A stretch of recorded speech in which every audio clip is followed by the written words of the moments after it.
오늘 함께 살펴볼 말씀은 사무엘상 7장 1절과 2절입니다. 사무엘상 7장 1절과 2절 말씀인데요. 제가 봉독하도록 하겠습니다. 사무엘상 7장 1절입니다.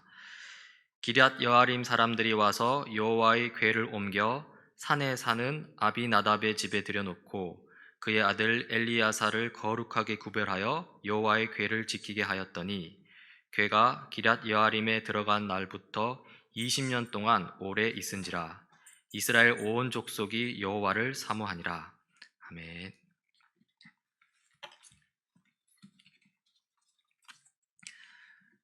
네, 우리는 지난 시간 이 엘리와 엘리 아들들의 타락상을 살펴보았습니다. 엘리의 아들들은 이 제사 드릴 번제물을 강탈했고요. 그리고 엘리는 아들들의 범죄를 방치했습니다. 이에 하나님은 하나님의 사람을 시켜서 엘리에게 심판 메시지로 경고합니다. 하지만 여전히 말을 듣지 않습니다. 그러자 이 어린 사무엘을 시켜서 이제 엘리에게 두 번째로 경고합니다. 오늘은 그 이후의 이야기를 좀 살펴보고자 합니다. 자, 오늘 본문은 이렇게 시작합니다. 그 무렵에 블레셋 사람이 이스라엘을 치려고 모여들었다. 그 무렵에라고 했는데요, 이 엘리의 아들들이 망나니 짓을 하고 엘리는 수수방관하고 있을 때이죠. 이 무렵에 블레셋이 이스라엘을 공격하려고 합니다. 블레셋은 이스라엘 전체 역사에 있어서 가장 큰 영향력을 행사한 적들 중에 하나입니다. 블레셋을 제외하고 이제 이스라엘의 주요 적들로는 이제 남쪽 가나안 남쪽 이 나일강 지역에 위치하는 이집트가 있죠. 이집트에서 우리 이스라엘이 탈출했고요. 그리고 북쪽에 있는 이 메소포타미아 지역에 바벨론이 있습니다. 결국 이스라엘 나라가 이 바벨론에게 나중에 멸망당하고 마는데요. 아무튼 이 블레셋은 이 가나안 땅 동쪽 지중해를 접하고 있는 해안 평야에 위치한 나라입니다. 가나안 이스라엘하고 같이 붙어 있는 나라인데요. 철을 생산하고 철로 만든 무기를 가지고 있었습니다. 그리고 당시 이스라엘은 이 청동으로 만든 무기를 가지고 있었는데요. 이 무기와 힘으로 따지자면 블레셋이 이스라엘보다 우위에 있었던 것이죠. 그리고 이 당시에 블레셋은 이스라엘을 이렇게 종처럼 여겼던 것 같습니다. 가지고 있는 무기로 보자면 별로 상대가 안 된다는 것이겠죠. 이 블레셋이 이스라엘을 치려고 모였고요. 그리고 전쟁의 결과 이스라엘은 블레셋에게 패했습니다. 이 전쟁에서 이스라엘 군인 4,000명이 목숨을 잃었습니다. 이러한 전쟁 결과에 대해서 이스라엘 장로들은 고민을 하게 되는데요. 그리고 그 고민 중에 이렇게 말합니다. 이스라엘의 패잔병들이 진으로 돌아왔을 때 장로들이 말하였다. 주님께서 오늘 우리가 블레셋 사람에게 지도록 하신 까닭이 무엇이겠느냐? 왜 이스라엘이 블레셋에게 패배하도록 하셨을까요? 여러분은 그 이유가 무엇이라고 생각하십니까? 이스라엘 장로들은 아무튼 이 질문에 대해 이렇게 답합니다. 실로에 가서 주님의 언약궤를 우리에게로 모셔다가 우리 한가운데 있게 하여 우리를 원수의 손에서 구하여 주시도록 하자. 이 대답의 의미는 무엇입니까? 이 하나님의 언약궤가 없었기 때문에 전쟁에 졌다는 것이죠. 그래서 이 언약궤를 가지고 와서 그 언약궤를 중심에 두고 이 전쟁을 하겠다는 것입니다. 이 언약궤는 지금 중앙 성소가 있는 실로에 있습니다. 거기에는 엘리와 그의 아들들이 있죠. 이스라엘 장로들의 결정에 따라 이 언약궤를 실로에서 가지고 나갈 때 이 엘리의 아들들 곧 홈니와 비느하스는 이 제사장으로서 같이 길을 따라 나섭니다. 그리고 이제 이 언약궤가 이스라엘 부대 진영으로 들어옵니다. 하나님의 언약궤를 본 이스라엘 군인들은 땅이 진동할 정도로 크게 환호성을 올렸습니다. 사기가 하늘을 찌를 듯 합니다. 한편 이 소리를 들은 블레셋은 깜짝 놀랍니다. 왜 이스라엘 군인들이 환호성을 지르나 알아보니 이 언약궤가 들어왔다는 소식을 듣게 됩니다. 그러자 블레셋 사람들이 두려워하며 말합니다. 이스라엘 진에 그들의 신이 들어갔다. 이제 우리에게 화가 미쳤다. 일찍이 이런 일이 없었다. 우리에게 화가 미쳤는데 누가 저 강력한 신의 손에서 우리를 건질 수 있겠느냐? 그 신들은 광야에서 온갖 재앙으로 이집트 사람을 쳐서 죽게 한 신들이다. 이 성경 시대는 이 다신론적 종교 문화의 시대입니다. 여러 신들을 섬기는 문화라는 것이죠. 각 나라마다 자기들이 섬기는 신들이 있습니다. 그리고 나라들 간의 전쟁은 그 나라를 지키는 신들 간의 전쟁이기도 했습니다. 이 뒤에서 나오겠지만 이 블레셋이 숭배하는 우상신은 다곤입니다. 물론 이스라엘이 섬기는 신은 엘로임, 곧 하나님이죠. 이 고대 세계의 강자 이집트를 물리치고 자기 백성을 구해내셨다는 이 이스라엘의 하나님, 그 하나님에 대한 소문은 이미 가나안 지역에 많이 퍼져 있었습니다. 이스라엘 백성이 처음 가나안 땅에 들어왔을 때 이 여리고성 사람 라합도 그 소식 때문에 이스라엘을 두려워했죠. 블레셋도 마찬가지였습니다. 저 엄청난 신, 이스라엘의 하나님을 상징하는 이 언약궤가 지금 이스라엘 진영 안으로 들어왔고요. 그리고 블레셋 군인들의 사기는 땅에 떨어졌습니다. 그런데요, 이 블레셋 진영 중에 이 담대한 지휘관이 있었던 것 같습니다. 그 지휘관은 이런 상황 속에서 달리 할 수 있는 게 없음을 깨달았습니다. 그리고 이 죽느냐 사느냐의 문제 속에서 이왕 살려고 한다면 담대하게 맞서 싸우자고 제안합니다. 그는 이렇게 말하지요. 블레셋 사람들아, 대장부답게 힘을 내어라. 그렇지 않으면 히브리 사람이 우리의 종이 되었던 것처럼 우리가 그들의 종이 될 것이다. 너희는 대장부답게 나가서 싸워라. 이 지휘관의 이 말에 블레셋 군인들은 이 순식간에 용기를 얻게 되고요, 이스라엘과의 전쟁에서 승리하게 됩니다. 그 전쟁에서 이스라엘은 3만 명의 목숨을 잃었습니다. 그 직전 전쟁에서는 4천 명이 죽었는데요, 이 언약궤를 가지고 온 전쟁에서는 오히려 더 많은 목숨을 잃게 된 것이죠. 이 전쟁에서 엘리의 두 아들 홈니와 비느하스도 죽임을 당하게 됩니다. 처참한 결과입니다. 이제 이 나쁜 소식이 이스라엘 백성에게로 전해집니다. 전쟁터에서 살아나온 이 이스라엘 군인 한 사람이 엘리가 있는 실로에 다다릅니다. 그때 엘리는 길가 의자에 앉아서 길을 내다보면서 마음속으로 하나님의 궤가 어떻게 되었는가 걱정하고 있었습니다. 그리고 겨우 살아 돌아온 사람이 엘리에게로 와서 소식을 전합니다. 엘리 제사장님, 이스라엘 백성은 블레셋 사람 앞에서 도망쳤고 백성 가운데에는 죽은 사람이 매우 많습니다. 제사장님의 두 아들 홈니와 비느하스도 전사하였고 하나님의 궤는 빼앗겼습니다. 이 소식에 대해 엘리는 어떻게 반응했을까요? 성경은 이렇게 기록합니다. 그가 하나님의 궤에 대한 소식을 전할 때에 엘리는 앉아있던 의자에서 뒤로 넘어져 문 곁으로 쓰러져서 목이 부러져 죽었다. 늙은 데다가 몸까지 무거웠기 때문이다. 그는 40해 동안 이스라엘의 사사로 있었다. 이 엘리의 반응을 보면서요, 우리는 한 가지 사실을 알 수 있습니다. 엘리는 자기의 아들들이 죽었다는 소식보다는요, 이 하나님의 언약궤를 빼앗겼다는 소식에 더 충격을 받았다는 사실입니다. 아무튼 이렇게 엘리는 40여 년간의 이스라엘의 사사요, 이 제사장으로서의 삶을 마치게 되는데요, 사실 그 결말이 비참합니다. 하나님을 사람을 통해 하신 이 하나님의 첫 번째 심판 메시지, 그리고 어린 사무엘을 통해 하신 하나님의 두 번째 심판 메시지가 결국에는 그대로 실현되고 만 것이죠. 이것이 회개하지 않은 엘리 집안의 결말입니다. 한편 이 블레셋 사람들은 하나님의 언약궤를 빼앗아서 자기들의 도시 아스돗으로 가져옵니다. 아스돗에는 블레셋의 우상신 다곤 신전이 있는데요, 하나님의 언약궤를 이 다곤 신상 옆 아래에 세워두었습니다. 다곤이 하나님을 이겼다는 것이죠. 그런데 그 다음날 아침 그 다곤 신전에 가보니 이 다곤 상이 하나님의 언약궤 앞에 엎어져서 이 땅바닥에 얼굴을 받고 있었습니다. 마치 이 다곤이 하나님 앞에 엎드려서 절을 하고 있는 모양새가 된 것이죠. 블레셋 사람들은 이 다곤상을 일으켜서 다시 제자리에 돌려놓았습니다. 그리고 그 다음날 아침 다시 신전에 가보았습니다.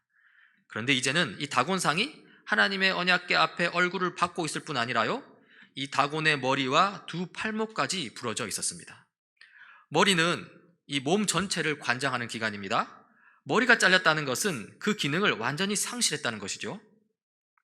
두 팔목이 잘렸다는 것은 손을 잃어버렸다는 것입니다. 손은 그 존재의 권능을 상징합니다. 그렇죠? 손으로 모든 것을 하니까요. 그런데 이 손을 잃었다는 것은 이 권능을 잃어버렸다는 것이죠.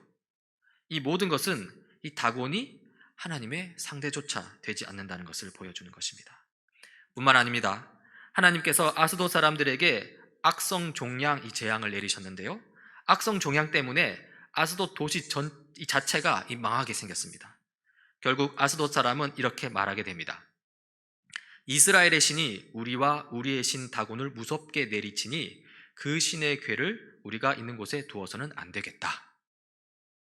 이 블레셋은 이스라엘에게 이겼을지 몰라도 그러나 블레셋의 우상신 다곤은 이스라엘의 하나님을 이길 수 없었습니다. 이러한 상황 속에서 블레셋의 통치자들이 이제 모였습니다. 모여서 이 하나님의 언약궤를 다른 도시 가드로 옮기기로 합니다. 이 언약궤가 가드로 갑니다. 그러자 이제 가드 온 도시에 악성 종양 재앙이 내립니다. 가드가 망하게 생겼습니다. 할 수 없이 이 언약궤를 또 다른 도시 에그론으로 옮깁니다. 그러자 에그론 사람들이 울부짖으며 반대합니다. 그렇겠죠. 우리를 죽이려 한다고 분노합니다. 이에 블레셋 통치자들이 다시 모였습니다. 그 자리에서 블레셋 사람들은 그 통치자들에게 이렇게 말합니다. 이스라엘 신의 궤를 돌려보내어 그 있던 자리로 돌아가게 하고 우리와 우리 백성이 죽지 않게 해 주시오. 그리고 한참 그렇게 말하고 있는데요, 이 아니나 다를까 하나님의 궤가 있는 이 에그론, 그 도시 사람들이 갑자기 죽어나가기 시작합니다. 죽지 않은 사람은 악성 종양이 생겨서 큰 고통 가운데 빠지게 되었습니다. 이런 식으로 블레셋은 7개월이라는 시간을 끌고 가는데요, 블레셋 통치자들의 고집도 대단하죠. 결국 블레셋 통치자들은 이 곤란한 상황에서 블레셋의 제사장들과 점쟁이들에게 조언을 구합니다. 그러자 그들이 말합니다. 왜 여러분은 이집트 백성과 이집트의 왕 바로처럼 고집을 부리려고 합니까? 이집트 사람이 이스라엘 사람을 가게 한 것은 주님께서 그들에게 온갖 재앙을 내리신 뒤가 아니었습니까? 놀랍죠? 이 블레셋의 이 우상 숭배자들조차 이스라엘의 하나님이 하신 일에 대해서 지금 이야기하고 있습니다. 이스라엘의 이집트 탈출, 즉 이 출애굽 사건이죠. 이 출애굽 사건은 하나님께서 이스라엘 백성을 이집트로부터 구원하신 이 놀라운 일들을 보여주는 것이고요, 이스라엘 백성이 하나님의 백성임을 보여주는 아주 중요한 사건입니다. 그런데 지금 블레셋 우상 숭배자들의 입에서 그 출애굽 사건이 언급되고 있는 것이죠. 결국 블레셋 통치자들은 하나님의 언약궤를 다시 이스라엘로 보내기로 합니다. 다곤을 땅바닥에 내동댕이 치고 다곤의 머리와 손목을 잘라버리는 그 하나님의 언약궤, 그 불길하고 두려운 언약궤를 돌려보내겠다는 것이죠. 어떻게 하느냐? 먼저 언약궤를 실을 수레를 하나 만들고요, 그 수레를 끌고 갈 어미 암소 2마리를 구합니다. 갓 송아지를 낳아서 그 젖을 빨리고 있는 어미 암소 2마리를 구하는데요, 왜 그랬을까요? 그냥 튼튼한 숫소 2마리가 더 낫지 않았을까요? 그 이유가 나옵니다. 6장 8절 9절인데요 주님의 궤를 가져다가 그 수레에 신고 그 소 2마리가 가고 싶은 대로 수레를 끌고 가도록 하십시오. 두고 보다가 그 소가 그 궤가 본래 있던 지역인 베세메스로 올라가면 이렇게 큰 재앙은 그분이 직접 우리에게 내린 것입니다. 그러나 소가 다른 곳으로 가면 그것은 그분이 우리를 친 것이 아니라 우리가 우연히 그런 재앙을 당한 것임을 알 수 있습니다. 자, 이 송아지를 갓 낳은 어미 암소입니다. 이 어미 암소는 새끼 송아지에 대한 모성애 때문에 자기가 지금 가야 할 길을 안 가고 이 새끼를 찾아 갈팡질팡할 가능성이 큰 것이죠. 그런데도 불구하고 만약 이 어미 암소가 이 언약궤를 실은 수레를 목적지로 제대로 싣고 간다면 이것은 무언가 특별한 이유가 있다는 것입니다. 즉, 암소 2마리가 그 모성 본능을 거슬러서 언약궤를 둬야 될 그 베세메스로 곧장 올라간다면 지금까지 이 블레셋에 내린 큰 재앙은 하나님이 하신 일로 보아도 무방합니다. 그러나 수레를 끌고 가는 암소 2마리가 그 본성대로 갈팡질팡하면 이 블레셋에 임한 큰 재앙은 우연히 일어난 일로 보겠다는 것이죠. 자, 어떤 결과가 나왔을까요? 성경은 이렇게 기록합니다. 그 암소들은 베세메스 쪽으로 가는 길로 곧장 걸어갔다. 그 소들은 큰 길에서 오른쪽으로나 왼쪽으로나 벗어나지 않고 울음소리를 내면서 똑바로 길만 따라서 갔고 그 뒤로 블레셋 통치자들이 베세메스의 경계까지 따라서 갔다. 성경 기록은 아주 분명하고 확실합니다. 베세메스로 곧장 걸어갔다고 하고요, 큰 길 좌우를 벗어나지 않았다고 하고요, 똑바로 그 길만 따라서 갔다고 합니다. 암소가 어떻게 하나 지켜보던 이 블레셋 통치자들은 확실히 깨달았을 것입니다. 야, 이스라엘 하나님이 우리를 치셨다. 그 일은 우연히 일어난 일이 결코 아니다. 언약궤를 돌려보내길 잘했구나. 이렇게 하나님의 언약궤는 이스라엘로 돌아오게 되는데요, 이스라엘로 돌아온 언약궤는 우여곡절 끝에 기랏 여아림, 이 아비나답의 집에 머무르게 됩니다. 성경은 이렇게 기록합니다. 오늘 우리가 함께 읽은 본문이죠. 기럇 여아림 사람들이 와서 주님의 궤를 옮겨 언덕 위에 있는 아비나답의 집에 들여놓고 그의 아들 엘리야사를 거룩히 구별해 세워서 주님의 궤를 지키게 하였다. 궤가 기럇 여아림에 머문 날로부터 약 20해 동안 오랜 세월이 지났다. 이 기간에 이스라엘의 온 족속은 주님을 사모하였다. 오늘 성경 이야기에서 우리는 이 언약궤를 둘러싼 여러 사람들의 마음을 볼 수 있습니다. 먼저 이스라엘 백성들입니다. 이스라엘 백성들은 이 블레셋과의 첫 전투에서 패배하자 이 하나님의 언약궤를 생각해냈습니다. 언약궤가 있으면 전쟁에서 승리할 수 있었다고 본 것이죠. 엘리 시대 이 이스라엘 백성에게 하나님의 언약궤는 이 마술적인 능력을 가진 신비한 물건이었습니다. 그 물건만 있으면 승리할 수 있다고 생각했습니다. 그래서 언약궤가 이스라엘 진영 내에 들어왔을 때 그들은 이미 승리했다는 듯이 환호성을 질렀습니다. 물론 이스라엘 백성이 섣부른 승리의 환호성을 지를 때 그들은 언약궤가 진정으로 가리키고 있는 대상, 곧 언약궤 너머에 계신 이 주권자 하나님과 그 하나님의 뜻을 보지 못했습니다. 단순히 큰 능력을 가지고 있다고 여겨지는 언약궤 그 자체만이 중요했던 것이죠. 그리고 이것이 의미하는 바는 이스라엘 백성들이 진정으로 하나님을 섬긴 것이 아니라요, 오히려 하나님이 자기 자신들을 위해 섬기길 원했다는 것입니다. 자, 보십시오. 이스라엘 백성이 신뢰한 것은 언약궤의 하나님이 아닙니다. 그들이 신뢰했던 것은 바로 언약궤의 능력이었습니다. 그런데요, 좀 더 생각해 보면 이 능력은 사실 그 자체로는 아무런 존재 가치가 없는 것입니다. 예를 들어 봅시다. 지금 엄청난 폭발력을 지닌 핵무기가 여기 다니엘 세시대교회 예배당에 있다고 쳐봅시다. 그러나 이 핵무기가 누구에게도 알려지지 않고 누구에게도 사용되지 않을 것이라면 이 핵무기는 무가치한 것입니다. 엄청난 능력을 가지고 있으나 그러나 그 자체로는 어떤 영향력도 행사할 수 없다는 것이죠. 그러면 언제 이 핵무기가 영향력을 가질 수 있겠습니까?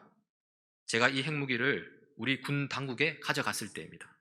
제가 이 핵폭탄을 우리 군에 가져가서 그래서 이 핵폭탄이 있다는 사실을 군 당국이 알아차리고 북한과 미국이 알아차릴 때 그때 이 핵무기가 영향력을 가지게 되는 것이죠. 이렇듯 능력은 그 자체로는 아무런 존재 가치를 발휘할 수 없습니다. 이 얽히고 설킨 관계 속에서 그 능력을 드러내야만이 이제 존재 가치를 발휘할 수 있다는 것이죠. 이것은 능력 그 자체보다 그 능력을 이끌어낼 맥락, 상황이 더 중요하다는 의미입니다. 능력이 맥락과 상황에 의존한다는 것입니다. 신비한 능력으로 간주된 언약궤도 마찬가지입니다. 언약궤가 능력이라고 했을 때 언약궤 그 자체로는 아무 존재 가치가 없는 것입니다. 실로의 중앙 성소에 처박혀 있을 때에는 아무런 존재 가치가 없다는 것입니다. 그러면 언제 그 존재 가치를 드러낼 수 있겠습니까? 바로 이스라엘 백성을 위해 어떤 일을 일으킬 때, 그때에만 존재 가치가 있는 것입니다. 더 구체적으로는 이스라엘 백성을 위해 전쟁터에 나왔을 때, 그래서 그 능력을 행할 때, 그때 비로소 존재 가치를 가질 수 있게 되었다는 것이죠. 이것은요, 하나님의 언약궤가 이스라엘 백성에 의해 통제된다는 것을 의미했습니다. 하나님의 언약궤가 이스라엘 백성에게 의존한다는 것을 의미했습니다. 마치 제가 이 핵무기를 저기 군당구로 끌고 가고 또 이리저리로 끌고 다니는 것처럼 말입니다. 어쩌면 이스라엘 백성은 실로의 중앙 성소에 갇혀있던 언약궤를 자기들이 해방시켰다고 생각했을지도 모릅니다. 어쩌면 자기들이 언약궤를 통제함으로써 하나님의 영광이 비로소 드러난다고 생각했을 수도 있습니다. 여러분, 이 모든 설명이 가리키는 바는 이스라엘 백성이 하나님의 궤를 마술적인 능력으로 간주했을 때 그들은 하나님을 섬기는 것이 아니라 오히려 하나님이 자기 자신들을 섬기기 원했다는 것입니다. 여러분, 이것은 이스라엘 백성이 언약궤로 상징되는 하나님을 섬기기보다는요, 그 하나님을 이스라엘의 종으로 여겼다는 것입니다. 이 얼마나 불경합니까? 이것은 이스라엘 백성이 언약궤 너머에 계신 하나님을 위해 예배하는 것이 아니라요, 오히려 하나님이 이스라엘 백성을 위해 봉사해야 한다는 것입니다. 이 얼마나 불손합니까? 어땠을까요? 하나님은 이스라엘 백성의 의도대로 움직여 주셨을까요? 결코 그렇지 않습니다. 하나님은 이스라엘에게 앞선 전투 패배보다도 더 큰 패배를 안겨다 주셨습니다. 언약궤가 나가기 전에 첫 번째 전투에서는 4천 명이 죽었는데요, 언약궤와 함께 나선 두 번째 전투에서는 3만 명이 죽었습니다. 게다가 언약궤를 블레셋에게 빼앗기기까지 했습니다. 이스라엘의 기대를 철저히 쳐부수는 결과를 가져다 주셨습니다. 하나님은 결코 만만한 분이 아닙니다. 한편 이 언약궤를 동반한 전쟁에서 승리한 이 블레셋, 이스라엘과의 전쟁에서 승리한 블레셋은 자신의 신 다곤이 이스라엘 신 하나님을 이겼다고 생각했습니다. 그리고 그들의 전리품 이 언약궤를 자신들의 신 다곤 아래에 둡니다. 그들은 의기양양했습니다. 그들은 언약궤를 자기 신 다곤 아래에 두고서는요, 자신들의 힘이 얼마나 위대한지 사람들에게 알리고 싶었습니다. 자, 어땠을까요? 하나님은 블레셋 사람들의 생각대로 움직여 주셨을까요? 결코 그렇지 않습니다. 다곤 우상은 땅바닥에 엎어져서 언약궤에게 절해야 했고요, 심지어 머리와 손까지 잘렸습니다. 블레셋 사람들은 언약궤가 가는 곳마다 그 악성 종양에 시달려 했습니다. 블레셋의 완전한 패배였습니다. 특히나 송아지를 갓난 암소 2마리를 사용한 이 블레셋 사람들의 잔꾀에 대해서도 아주 확실하게 말씀해 주셨습니다. 다곤이 쓰러지고 다곤의 머리와 손이 잘리고 블레셋 사람들이 악성 종양으로 고통받는 그 일은 우연히 일어난 일이 아니라 바로 나 온 세상의 주권자 하나님이 한 일이다 하는 것이죠. 하나님은 결코 만만한 분이 아닙니다. 이스라엘이든 블레셋이든 둘 다 하나님의 언약궤를 자기 권력의 도구로 사용하려 했습니다. 그러나 하나님은 그들의 기대를 여지없이 깨부숩니다. 하나님은 누군가에게 이용당하시는 분이 아닙니다. 하나님은 우주 만물을 창조하신 분이시며 우주 만물의 주권자이십니다. 언약궤를 이용한 사람은 여기에 그치지 않습니다. 엘리가 있습니다. 우리가 이미 알다시피 엘리는 영적으로 지금 심각하게 타락했습니다. 이런 엘리도 하나님을 이용했는데요, 엘리는 하나님의 언약궤를 가지고 자기의 명예로 삼고자 했습니다. 우리가 앞선 이야기에서 인상 깊게 남는 부분이 이 엘리가 자기 아들들보다 언약궤를 더 소중하게 여겼다는 점입니다. 전쟁에서 패하고 엘리의 아들들 홈리와 비느하스는 전사하고 언약궤는 빼앗겼습니다. 겨우 살아남은 군인이 이 소식을 엘리에게 전할 때 엘리는 자기 아들들이 죽었다는 소식에서는 어떻게든 참아 넘겼으나, 그러나 언약궤를 빼앗겼다는 소식에서는 충격을 받고 쓰러집니다. 그리고 그대로 목뼈가 부러져 죽게 되죠.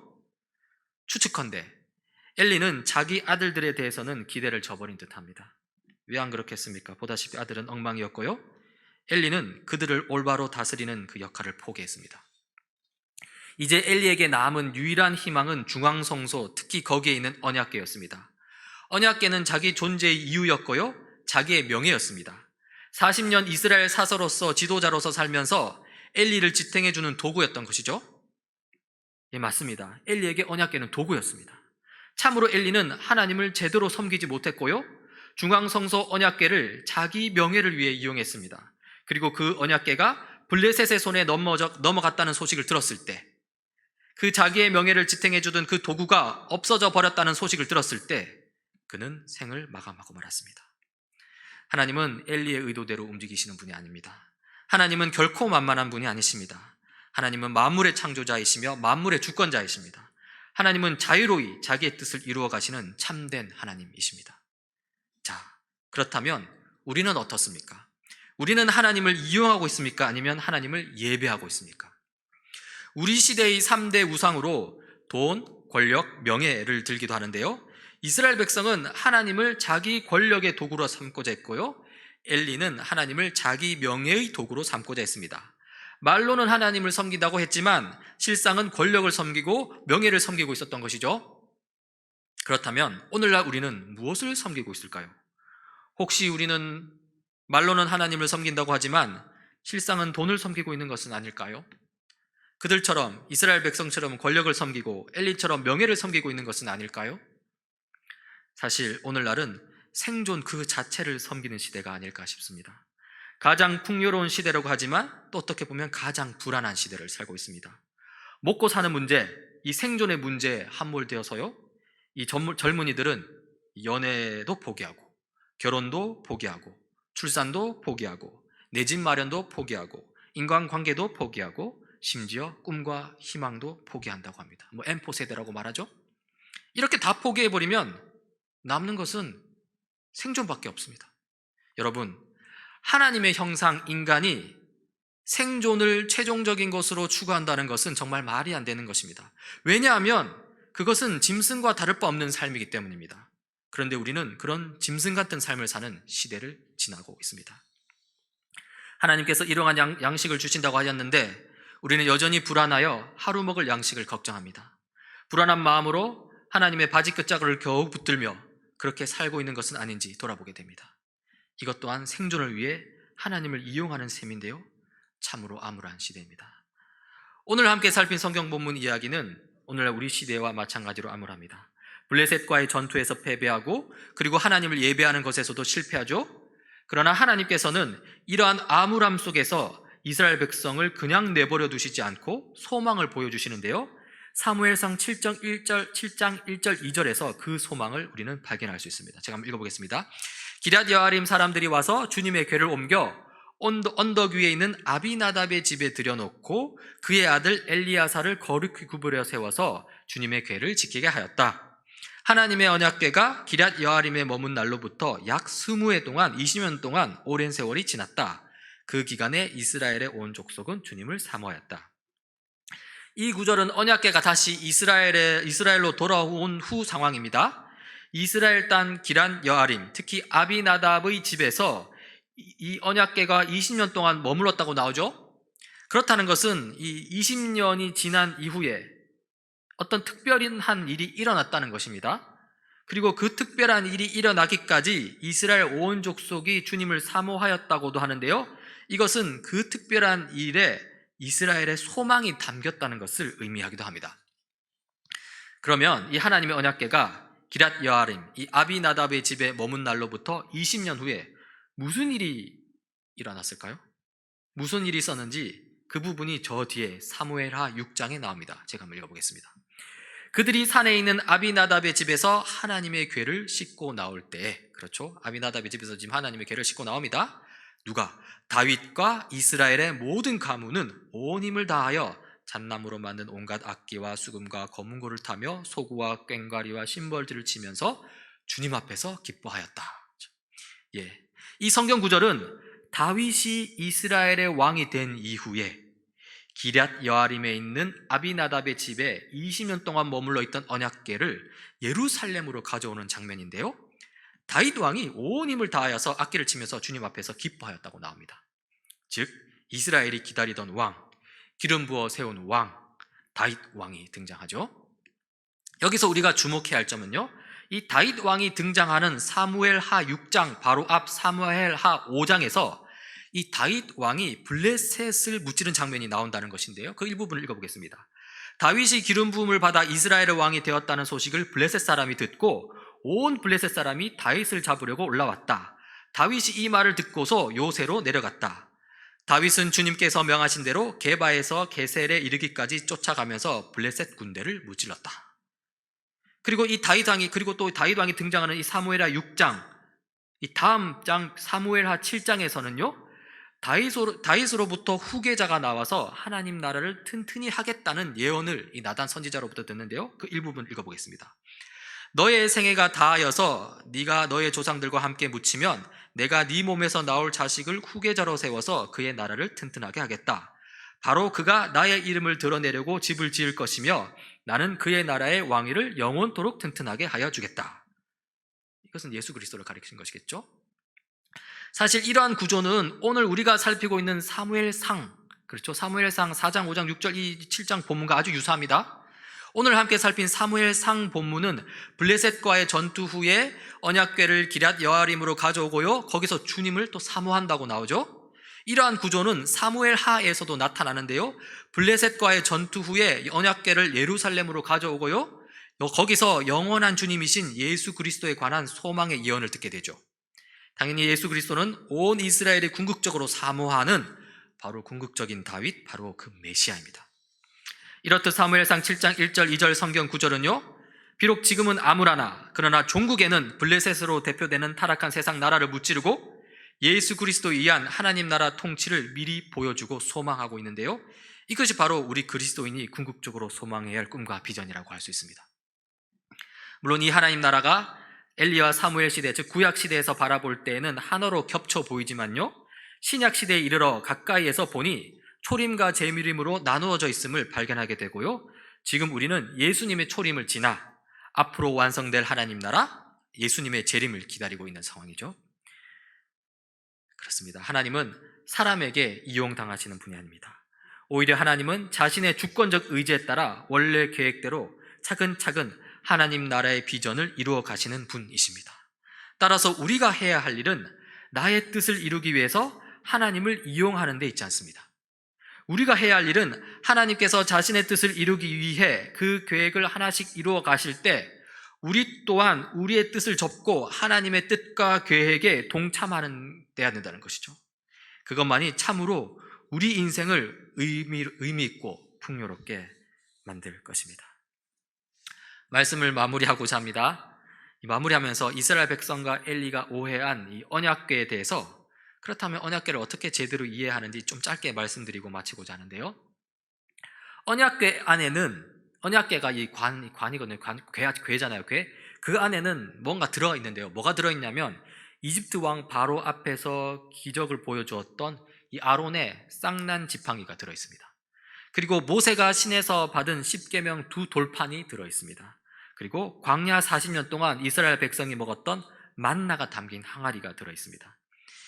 이것들은 하나님께서 언약궤 안에 넣어두라고 명하신 것들인데요. 그럼 하나님께서 왜 그런 명령을 내리셨을까요? 여기에 이 언약궤의 올바른 목적이 있는데요, 바로 이스라엘의 구원을 위해 힘쓰신 하나님을 기억하라는 것입니다. 여러분, 우리도 마찬가지입니다. 우리 또한 예수 그리스도의 재림을 꿈꾸면서 기억해야 할 일이 있는데요, 바로 예수 그리스도께서 이 땅에 처음 오셔서, 즉 초림하셔서 우리와 세상을 위해 십자가에 못 박히시고 부활하셨다는 그 사실을 기억해야 합니다. 그로써 우리 죄와 세상 죄가 해결되고 온 세상이 하나님 나라가 되었음을 기억해야 합니다. 이 언약궤의 목적대로 그 놀라운 사실, 이 복음의 사실들을 매일 묵상하고 꼭 기억하면서 모든 삶의 자리에서 하나님을 참되게 예배하는 우리 모두가 되길 간절히 바랍니다. 기도하시겠습니다.